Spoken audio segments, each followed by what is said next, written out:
He left his wallet. In our car. In my seat. I noticed it when I got in to drive to the hardware store. It was wedged between the passenger seat and the center console, half sticking out like a crime scene clue begging to be found. Black leather. Scratched.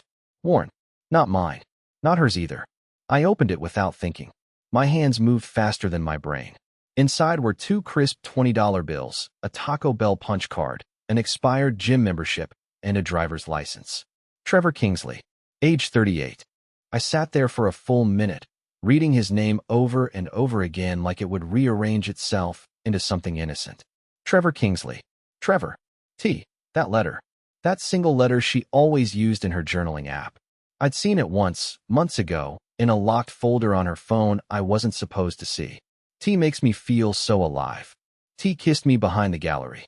I had told myself it was fiction. Therapy writing. A fantasy she never lived out. Apparently, fantasy left his wallet behind. I drove straight back to our house. Didn't go to the hardware store. Didn't even text her. I walked into the kitchen, placed the wallet on the island like it was an exhibit in a courtroom, and waited. She walked in humming. Saw it. Stopped cold. Didn't speak. So I did. You can have a night with him. Just one. But you have to choose. She didn't ask what the choices were. Because she already knew this wasn't a conversation. It was the beginning of something irreversible. And the end of, well, you'll see. She didn't touch the wallet. Didn't ask how I found it. Didn't even deny it. Just stood there, barefoot in her favorite sweater, hair damp from the shower, mouth slightly open like words might fall out on accident. But nothing came. Nothing but silence. I leaned against the counter, arms crossed, heart doing somersaults. I hadn't planned anything past putting the wallet there. The words just fell out when I saw her face. You can have one night with him, I said again, slower this time. But you have to pick how it ends. Now she spoke. Barely. What does that mean? I didn't smile. I didn't blink. Option 1. You spend the night with him. Fully. Everything. No limits. But when you come back, I'm gone. No second chances. I'll vanish. Clean break. Divorce papers will be in your inbox by Monday. She swallowed hard. But I wasn't done. Option 2. Same night. But I get to be there. Not in the room. Not watching. Don't flatter yourself. I'll be in the same hotel. And you'll come back to me after. You'll look me in the eye. We'll talk. Really talk. And maybe, we try to salvage something from this flaming wreck. Her face went pale. I mean truly pale. Like I'd offered her a game show with only 2 doors, both marked lose. I let the silence sit. Let it stretch until it became unbearable. Then I walked away. Left her in the kitchen. Went upstairs. Locked the door behind me and sat on the floor like some undercooked philosopher, wondering how I'd become the kind of man who makes ultimatums like he's hosting some twisted reality show. I don't know how long I sat there. Eventually, she knocked. Softly. No words. Just that delicate rhythm only someone who knows you intimately can knock with. The kind of knock that says, I'm still your wife. Please let me be her for 5 more minutes. But I didn't open the door. Instead, I said, you have 48 hours. And I meant it. What I didn't expect, what truly rattled me, was that she made her decision in just 6. And it wasn't the one I thought she'd choose. 6 hours. That's how long it took her to choose. I spent those 6 hours pacing the house like a ghost haunting his own life. I checked the thermostat 3 times. Rearranged the mail on the counter. Tried to watch a movie, then paused it 5 minutes in because the sound of dialogue felt unbearable. My phone buzzed twice, once from my brother, once from my boss, and I ignored them both. Around hour 4, I poured a glass of whiskey. I almost never drink. It burned like guilt, and I welcomed the sting. I kept imagining both versions of the night. In one, she's wrapped in someone else's arms, whispering things she once whispered to me. In the other, she's still with him, but I'm nearby, waiting in the dark like a man who's already been buried. Both were ugly. Both broke something in me. But I had made the rules, and I would live with the consequences. When she finally came upstairs, I didn't expect her to knock. But she did. Just once. I opened the door before she could change her mind. She stood there wearing the same sweater, makeup long gone, eyes raw like she'd been crying but refused to admit it. I choose option 2, she said. Her voice was steady, but her hands weren't. They were balled into fists like her body was trying to hold in something explosive. I want you to be there. Not in the room, but close. I didn't nod. I didn't flinch. but something inside me caved quietly. It felt like agreeing to watch a building collapse from across the street instead of being trapped inside it. Why? I asked, not because I needed validation, but because I wanted to know what kind of woman chooses to burn the bridge while still standing on it. Her answer was worse than I imagined. Because I want to know if I still feel something for you after. That's what she said. Not because I love you. Not because I regret it. No. She wanted to compare. I should have laughed. Or screamed. Or told her to get out and take the damn wallet with her. But I just nodded. Because I'm weak. Because somewhere deep down, I still wanted her to come back to me after the fire. We booked the hotel that night. A neutral place, downtown, fancy enough that no one we knew would ever stay there. I reserved 2 rooms. Different floors. No shared hallway. I didn't want to hear footsteps or muffled laughter through the wall. She didn't tell Trevor. At least not right away. But I knew she would. And when she did, when she finally said those words to him, gave him the green light to sleep with a married woman with her husband waiting downstairs, I pictured him laughing. Smug. Victorious. But Trevor didn't laugh. Trevor had a surprise of his own. And it changed everything. I expected him to be eager. I expected Trevor to say when and where, maybe even send some emoji that made my blood boil. Because in my mind, this guy was the kind of man who knew exactly what he was doing. He knew she was married. He left his wallet in my car, for God's sake. He was cocky, reckless, the type who thought of husbands as outdated security systems, easy to bypass, never dangerous. But when she told him, when Maren finally worked up the nerve to say, Jake knows, and he said it's okay under certain conditions, he didn't respond the way she thought he would. Not immediately. He didn't send hearts or jokes or thirsty follow-up questions. He just left her on read. For 5 hours. 5 hours. Now, I shouldn't have known that. She didn't tell me, but I saw it in her posture. Her mood shifted when she walked past me that evening. She was on edge, jumpy, pretending she wasn't checking her phone every 10 minutes. She tried to hum in the kitchen like she always did while slicing vegetables, but she cut through a cherry tomato too hard and sprayed juice across the wall. She cursed under her breath. That's when I knew. Trevor hadn't answered, and she was spiraling. I almost felt bad for her. Almost. There was something disturbingly satisfying about watching the fantasy crack open under its own weight. I wanted to ask her if she was okay, but part of me was afraid I'd sound too genuine. Or worse, too forgiving. So I said nothing. Later that night, after she showered and climbed into bed next to me, she finally spoke. He said he wants to talk in person. I was facing the wall, pretending to be asleep. I didn't answer. He wants to meet me tomorrow. For coffee. Now I turned. I looked at her. Her hair was still damp. Her face was bare, and she looked more unsure than I'd seen her in years. Like the woman who'd once stood on a chair screaming at a mouse was now afraid of her own choices. Okay, I said. That's all I said. But inside, my chest was splitting open in 2 directions. One half begging her to cancel, the other half wondering what Trevor would say when he saw her sitting across from him. No longer just the exciting secret, but the woman dragging a man's whole life behind her. The next morning, she dressed like she was going on a job interview. Not sexy, not flashy, just clean, sharp, neutral colors. She even pulled out a jacket she hadn't worn in months. And perfume. Subtle, but it was there. Not the one she wore around me. She left without saying goodbye. The clock started ticking the second the front door shut. I told myself I wouldn't follow her. I told myself that if she was going to burn it all down, I didn't need to watch it happen in real time. I lasted 47 minutes. I drove downtown and parked across the street from the coffee shop, hidden behind a newspaper like some bargain bin spy. I watched her sit at a small table by the window, hands wrapped around a ceramic mug like she was trying to steal warmth from it. 15 minutes passed. No Trevor. 30. Still nothing. Then, just when I started wondering if this was his twisted way of ghosting her, he walked in. But he wasn't alone. And what happened in the next 5 minutes flipped this entire nightmare into something I was completely unprepared for. Because the woman who walked in with Trevor? She wasn't just anyone. She was wearing our wedding colors. There are colors that stick with you for the rest of your life. Not because they're beautiful, but because they're loaded. Heavy. Mine is silver. The exact shade of the bridesmaids' dresses from our wedding. I hadn't seen that color in years, at least not in a way that made my stomach flip. But when that woman walked into the coffee shop with Trevor, wearing a silver blouse that shimmered in the morning light like it was mocking me, I knew something was wrong. I couldn't see her face at first.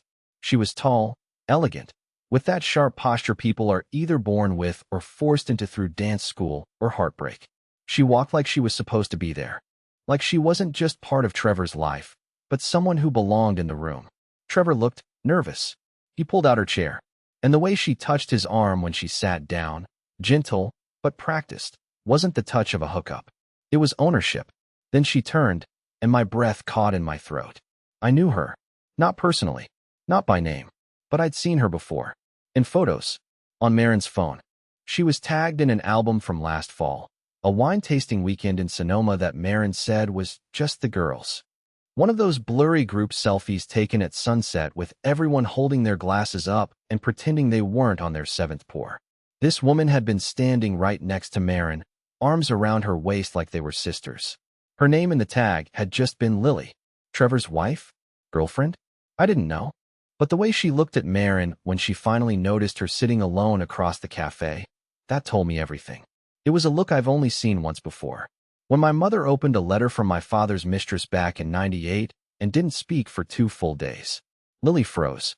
Then she stood and walked out without saying a word. Trevor followed her, fast. Nearly knocked over a chair doing it. They didn't yell. They didn't cause a scene. But it was clear, this wasn't just an affair anymore. This was something bigger. Something layered. And the worst part? Marin didn't get up. She just sat there. Alone. Still holding her coffee like nothing had happened. I waited in my car until the sidewalk cleared. Then I walked into the cafe. She didn't look surprised to see me. She didn't say anything at all. So I sat down across from her and said, "Who is she?" Marin didn't blink. She just looked me dead in the eye and said, "She was supposed to be in Europe." That's all she said. No panic. No apology. No unraveling explanation. And right there, in that moment, I realized something I hadn't fully accepted until now. I wasn't married to someone who made a mistake. I was married to someone who managed them. Like a PR crisis. Like a chessboard. And somehow, I was the last person to realize the game had already started. But it wasn't over yet. Because that night, someone sent me an anonymous email. No subject line. No message body. Just 3 attachments. Photos. All taken from behind a curtain. And in every single one, Marin wasn't alone. I didn't even hear the email arrive. No ping. No notification. I only noticed it because I couldn't sleep and opened my laptop to distract myself. The browser was still open from earlier, my inbox in the background. The subject line was blank. The sender? A random Gmail address with a meaningless string of numbers. No name. No icon. I clicked it, half expecting spam. Instead, there were 3 image attachments. Each one named with a timestamp. No message.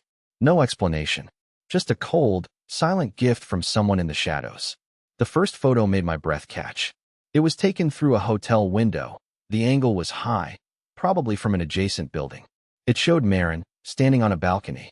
She was wearing a robe, hair up, holding a wine glass. She wasn't alone. Trevor stood next to her, shirtless, too close, his hand on the small of her back. I zoomed in. It was grainy, but not blurry. The timestamp? For weeks ago. That minute was before she ever told me about him. Before the night, she asked for permission. She'd already done it. Already made her choice. The second photo was worse. It was inside.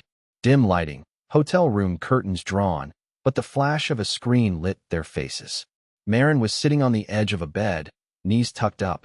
Trevor was beside her, leaning in, talking close. It wasn't physical. Not overtly. But that's what made it worse. They looked like people who talked. Who shared. This wasn't lust. It was intimacy. That quiet kind that only forms when 2 people make plans in whispers and lies. The third photo made me sit back in my chair and actually say something out loud. Oh my God, because it wasn't Marin and Trevor. It was just Trevor, in what looked like an apartment hallway, holding a key, looking straight at the camera. No smile. No expression. Like he knew he was being photographed. And behind him, barely visible in the shadows, was a baby stroller. Not a cheap one either. One of those luxury European strollers, sleek and overpriced, the kind you only buy if you're planning to show it off. I don't have kids. Marin told me she didn't want any. She made that crystal clear in year 2 of our marriage. I grieved it, eventually made peace with it. Or tried to. But that photo cracked something I didn't know was still holding together. I don't know if the stroller was his, or if it was just coincidence, but it sent me into a spiral I wasn't ready for. I replied to the email. One word. Who? No response. Hours passed. Then, just before dawn, a second email came through. This time, there was a message. It read, "She's not the only one lying to you. Follow the gallery money." Gallery?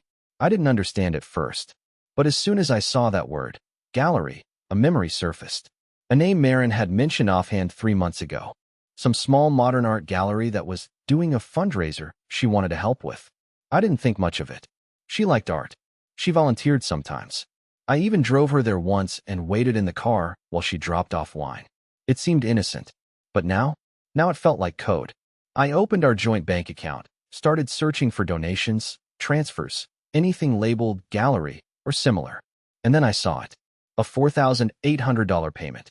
Processed under a business name I didn't recognize. But when I Googled it, it routed to a shell company with no website, no logo, just a registered address in Nevada. And guess who the listed managing partner was? Trevor Kingsley. This wasn't just cheating. This wasn't just betrayal. This was coordinated. Marin and Trevor were in something together, something way beyond bedrooms and balconies. But that wasn't even the end. Because 5 minutes later, my phone buzzed with a text from a number I didn't have saved. Just one line. "You're getting too close, Jake. Stop digging." I didn't reply to the text. I read it 3 times, locked my phone, then unlocked it again like I expected the words to vanish. They didn't. "You're getting too close, Jake. Stop digging." No name. No context. Just a threat, wrapped in suggestion. It wasn't loud, but it was clear. Whoever sent it didn't want me near the truth. Which meant I was exactly where I needed to be. I didn't tell Marin. She came home that morning, hair tied up, face blank. She didn't say anything about Trevor. Didn't mention Lily. She walked past me in the hallway like we were co-workers on different projects, barely nodding. And in that moment, I realized she wasn't hiding anymore. She was preparing. Quiet. Strategic. Like someone shifting money before a storm. I waited until she went upstairs for a nap, then I grabbed my laptop and drove to the public library. Not because I needed books, but because their Wi-Fi didn't trace back to our house. Paranoid? Maybe. But something in my gut told me I wasn't being watched just emotionally anymore. I started with the Nevada Shell Company. From the outside, it looked clean. Basic incorporation, a P.O. box, 2 tax filings. But deeper digging revealed connections. The business had made 3 outgoing wire transfers in the last year, all to entities that had no digital footprint except for one, a supposedly nonprofit art collective in Chicago. I found a single website for it. Minimal design. White background. Random abstract paintings, some that looked like a toddler made them, selling for $6,000 to $12,000 each. Ridiculous. But here's the kicker. When I clicked on the staff page, there were only 2 names listed. An artist with a fake-sounding Scandinavian name, and the director of funding and external partnerships. Marin Landry. My wife. Not volunteer. Not helper. Director. I stared at the page so long the computer went to sleep. When I shook the mouse and it came back, I saved screenshots of everything. Then I called a friend from college, Dan, who had gone into finance and always joked he could spot dirty money in a clean suit. I sent him the screenshots and asked one simple question. Is this laundering? His reply came 5 minutes later. Absolutely. And badly done. These people are sloppy. He sent me a bullet point breakdown. Fake nonprofits. Overpriced art. Shell companies passing around the same money under different names. Classic move. Inflate value. Sell within your own circle. Make the money look clean. But here's the part that made my stomach crawl. Dan found a public grant awarded to the nonprofit gallery by a local arts council. $35,000. Taxpayer money. Fraud. On paper. Traceable. And Marin signed the acceptance form. My wife wasn't just cheating. She was laundering money through a fake art nonprofit tied to a man she was sleeping with, funded partially by the city, and she was dumb enough to leave her name on the grant form. I should have felt triumphant. Instead, I felt sick. Because this wasn't just infidelity or betrayal anymore. This was crime. Federal crime. And I had 2 choices now. Stay quiet and try to protect her, or go to the authorities and blow it all up. But before I could decide, something else happened. As I was leaving the library, I noticed a car across the street. A black SUV. parked at the far edge of the lot. It had been there when I arrived, but I didn't think anything of it. Now it was still there. No movement. Windows slightly tinted. No license plate on the front. I walked to my car slowly. Got in. Locked the doors. Turned on the engine. Checked the mirrors. The SUV didn't move. But 20 minutes later, as I drove home, it pulled out behind me. Same make. Same model. Same cracked headlight on the right side. It followed me for 9 blocks, then disappeared. That night, I told Marin I needed space and slept at my brother's place across town. I didn't tell her about the photos, or the gallery, or the shell company. I didn't tell her about the SUV. I just packed a small bag, told her I needed time to think, and walked out. She didn't fight it. Didn't cry. Didn't even ask if I was coming back. She just said, okay, and turned back to her laptop. But later that night, just as I was falling asleep on my brother's lumpy couch, my phone buzzed again. Blocked number. Voicemail. I played it, and heard one thing. Marin's voice, whispering, panicked, saying just 5 words. Jake, they know about you. Then the line went dead. I didn't sleep that night. Not a second. Marin's voicemail kept looping in my head. Jake, they know about you. 5 words, barely whispered, but with the weight of a bomb. I didn't know who they were. I didn't know what knowing about me even meant. I wasn't part of the scheme. I wasn't laundering money. I wasn't lying to anyone. I was just the husband trying to survive a crumbling marriage. But it was too late for that logic now. Something bigger was already moving, and I was caught in it. The next morning, I drove to the gallery. Not the fake nonprofit in Chicago, the local one Marin had mentioned months ago, where this whole mess supposedly began. The front was locked when I got there. Curtains drawn. But there was a mailbox bolted to the door. Inside it, dozens of envelopes, grant applications, flyers, a glossy postcard for an exhibit called Blurred Lines, Deconstruction of Identity in Modern Spaces. Sounded about right. Then I saw something else, a folded piece of paper with my name written in sharp black ink. Just Jake. Nothing else. It was taped to the inside of the window. I knocked. Waited. No answer. So I left. Back in the car, I called Dan again. My financial friend. Told him everything. The voicemail. The SUV. The feeling I was being watched. He was quiet for a moment, then said, "Do you want me to check your name in the system?" "What system?" I asked. "Federal watch lists. Open source stuff. IRS red flags. Public audit queues." I said yes. An hour later, he called back. "Dude," he said, "you were listed on the LLC as a silent partner." I froze. No, I never signed anything. Never even heard of the business. "Well," Dan replied, "your name's on the papers. Probably forged. But if this thing crashes and they go down for fraud, your name goes with them. Unless you clear it now." And just like that, I understood what the voicemail meant. Trevor, or someone above him, was trying to use me as a scapegoat. A fall guy. Marin wasn't just caught in something messy. She was trying to protect me, way too late. But not all the way. Because if she had really cared, she'd have warned me before. I went to the police the next day. Brought everything. The emails, the photos, Dan's financial report, even the anonymous envelope from the gallery. They didn't arrest me. They thanked me. Turns out, I wasn't the first person to report suspicious funding tied to that art nonprofit. But I was the first with actual evidence that led directly to a traceable name, Trevor Kingsley. And that forged signature with my name on it? The detectives confirmed it was fake within 2 days. 3 weeks later, Trevor was arrested at his office in Chicago. Wire fraud, tax evasion, money laundering. Over $900,000 moved through shell accounts tied to art sales that never existed. Marin was brought in for questioning, but not arrested. Turns out she really didn't know how deep it went. She thought she was helping run a clean, trendy nonprofit. Maybe she ignored the red flags. Maybe she liked the lifestyle. But she wasn't the mastermind. And more importantly, she confessed. On record, she admitted everything. And told the FBI I had no involvement, no knowledge, and that my signature had been added to documents without my consent. It saved me. I walked away clean. Not rich. Not whole. But free. Marin and I separated peacefully. No screaming. No scandal. Just a quiet afternoon at the same kitchen table where she once asked for a night with another man. Only this time, she asked for something else. "Can I write you out of the story?" I paused. "What do you mean?" "I don't want you to be part of the mess. Not in interviews. not in court. I want to protect you, even if it's late. And I said yes, because maybe that was the only real apology she had left. It's been 10 months now.